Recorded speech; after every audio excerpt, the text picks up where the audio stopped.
Hello दोस्तों, शुक्रिया। और सब्जेक्ट ऑनलाइन क्लास में आपका स्वागत है। और सबसे पहले आज आप सभी को नव वर्ष की हार्दिक शुभकामनाएं। और आज जो है आप लोगों को क्लास जो है 10वीं का यानी कि क्लास 10th का जो है हिस्ट्री यानी कि इतिहास का मिलान वाला प्रश्न और उत्तर बताने जा रहा हूँ। ठीक है। और ये जो है NCERT बुक से लिया गया है और मैंने लिख भी दिया है यहाँ पर, देखिए, मिलान प्रश्न और उत्तर। ठीक है, तो स्टार्ट करते हैं। देखिए यहाँ पर मिलान में देखिए कहीं कहीं लिखा रहेगा सुमेलित करें, या तो कहीं लिखा रहेगा समूह, ग्रुप व जो भी है आप देख सकते हैं। इस तरह से पूछा जाता है। तो पहला देखिए आपको यहाँ पर पहला है मेजिनी जो है, मेजिनी जो था राजनीतिज्ञ था। ठीक है ना, राजनीतिज्ञ से उसका संबंध था मेजिनी का।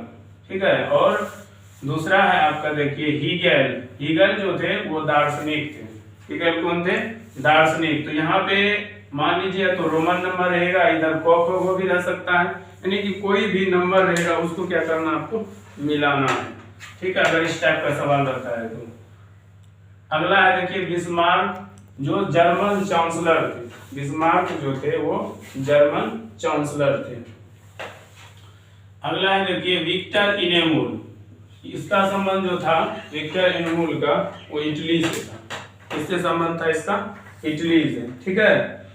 और आगे बढ़ेंगे यहाँ पर देखिए फिर वियना सम्मेलन। वियना सम्मेलन जो है 1815 ईस्वी में हुआ था, यानी कि वियना सम्मेलन जो है वो 1815 ईस्वी में हुआ था। मेटरनिक युग का पतन, यानी कि उसका जो है युग का एक तरह से कर दीजिए, जब कोई भी युग समाप्त की ओर होता है, यानी कि मेटरनिक का जो युग था उसकी समाप्ति यानी पतन जो था वो 1848 में। ठीक है, 1848 ईस्वी में मेटरनिक युग का पतन माना जाता है। ठीक है। आगे बढ़ेंगे इटली एकीकरण जो है, इटली का एकीकरण 1871 ईस्वी में हुआ था, यानी कि इटली का जो है एकीकरण 1871 ईस्वी में हुआ था। अगला है देखिए यहाँ पर सेडाउन का युद्ध, यानी कि सेडाउन का युद्ध जो है 1870 में हुआ था। सेडाउन का युद्ध कब हुआ था? 1870 में। आगे देखिए बढ़ेंगे हम कोसूथ, यानी कि कोसूथ जो है वो हंगरियन राष्ट्रवादी नेता था। कोसूथ कौन था? हंगरियन राष्ट्रवादी नेता था। आगे बढ़ेंगे एड्रियानोपोल की संधि 1829 में हुआ था। एड्रियानोपोल की संधि कब हुआ था? 1829 में। आगे है यूनान की स्वतंत्रता 1832 ईस्वी में। यूनान की स्वतंत्रता जो है 1832 ईस्वी में था। आगे बढ़ेंगे पोलैंड में आंदोलन, यानी कि पोलैंड में जो है आंदोलन कब से हुआ था उसको आप देख सकते हैं। यहाँ पर फोकस कीजिएगा 1863 ईस्वी में। ठीक है। ये जो है सभी प्रश्न आपको जो है NCERT के बुक से हम लिए हैं और उसका जो है आंसर साथ में साथ आपको जो है मिलान के तौर पे बताए हुए हैं। ठीक है। आगे देखिए यहाँ पर है दास कैपिटल, जो कि आप लोग जानते होंगे। दास कैपिटल की जो है रचना किया था कार्ल मार्क्स ने किया था। 1867 ईस्वी में इसको प्रकाशित किया गया था। चेका, चेका जो है एक गुप्त पुलिस संगठन था, यानी कि एक तरह से कहिए जिस प्रकार से छापामारी होता है गुप्त ढंग से, उसी तरह से ये जो है गुप्त पुलिस संगठन था। चेका नाम रखा गया था इसका। नई आर्थिक नीति लेनिन के द्वारा दिया गया था, यानी कि नई इकोनॉमिक पॉलिसी भी कह सकते हैं इसको। नई आर्थिक नीति ये लेनिन के द्वारा दिया गया था। आगे बढ़ेंगे देखिए कार्ल मार्क्स की मृत्यु 1883 ईस्वी में हुआ था, यानी कि कार्ल मार्क्स की जो मृत्यु है वो 1883 ईस्वी में हुआ था। उसके बाद यहाँ पे देखिए इस मिलान में अंतिम में स्टालिन की मृत्यु 1953 में हुआ था। स्टालिन की मृत्यु कब हुई थी? 1853 में। आगे बढ़ेंगे यहाँ पे देखिए, यहाँ पे गांधीवादी चरण, यानी कि गांधी जी का जो स्टार्टिंग जो चरण था उसके बारे में बताया गया है। यहाँ पे देखिए 1919 से 1947 ईस्वी तक, ठीक ना, ये तरह तरह के आंदोलन किए हैं, इसीलिए इसको गांधीवादी चरण माना गया है। ठीक है। दूसरा है आपका देखिए चोरी चोरा हत्याकांड। ये जो है 5 फरवरी 1922 ईस्वी में हुआ था और इसी हत्याकांड के कारण से क्या हुआ था? असहयोग आंदोलन को गांधी जी ने स्थगित कर दिया था। और ये कहाँ हुआ था? यूपी में, यानी कि उत्तर प्रदेश में गोरखपुर जो है जिला के अंतर्गत हुआ था। ठीक है। आगे बढ़ेंगे हम यहाँ पे देखिए कांग्रेस के प्रथम अध्यक्ष मदन मोहन मालवीय। कांग्रेस के प्रथम अध्यक्ष कौन थे?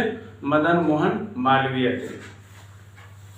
आगे बढ़ेंगे, बंगाल विभाजन वापस, यानी कि बंगाल जो है विभाजन जो हुआ था, यानी कि बंगाल को जो बांट दिया गया था, जैसे ओडिशा, बिहार, बंगाल, इस सब का जो विभाजन हुआ तो उसके फलस्वरूप क्या हुआ, उसको वापस ले लिया गया 1911 में। ठीक है, याद रखिएगा। आगे बढ़ेंगे, हिंदू महासभा 1915 ईस्वी में। ठीक है, और मोपला विद्रोह का जो संबंध है वो केरल से है। ठीक है, कहां से है? मोपला विद्रोह का संबंध केरल से है। आगे बढ़ेंगे, देखिए स्पिनिंग जेनी जेम्स हारग्रीव्स, यानी कि स्पिनिंग जेनी का आविष्कार जो है जेम्स हारग्रीव्स के द्वारा किया गया था। उसके बाद है फ्लाइंग शटल, इसका आविष्कार जॉन के, यानी कि फ्लाइंग शटल का आविष्कार किसने किया था? जॉन के। पावर लूम एडमंड कार्टराइट, ठीक है। वास्प इंजन, इसका आविष्कार जेम्स वाट ने किया था। और स्पिनिंग म्यूल का जो है सैमुअल क्रॉम्पटन। ठीक है, ये जो है आपको आविष्कार से संबंधित इसमें जो है मिलान में दिया गया था टोटल। आगे बढ़ेंगे, देखिए यहाँ पर मैनचेस्टर, लंकाशायर, शेफील्ड, यह जो है एक औद्योगिक नगर कहा गया है। इसको कौन सा नगर कहा गया? औद्योगिक नगर। उसके बाद चिकित्सक जो आते थे वो मध्यम वर्ग में आते थे, जैसे इंजीनियर, सेवा क्षेत्र में, बैंकिंग क्षेत्र में जो सब आते थे चिकित्सक वगैरह, उसको मध्यम वर्ग में रखा गया। प्रतियोगी मुद्रा प्रधान अर्थव्यवस्था, यानी कि जो बेरन हॉनसन का कहना था कि इसमें जो है प्रतियोगिता के आधार पर, जैसे आप समझ सकते हैं कि जैसे शेयर मार्केट होता है, उसी तरह से मुद्रा प्रधान बताया गया था।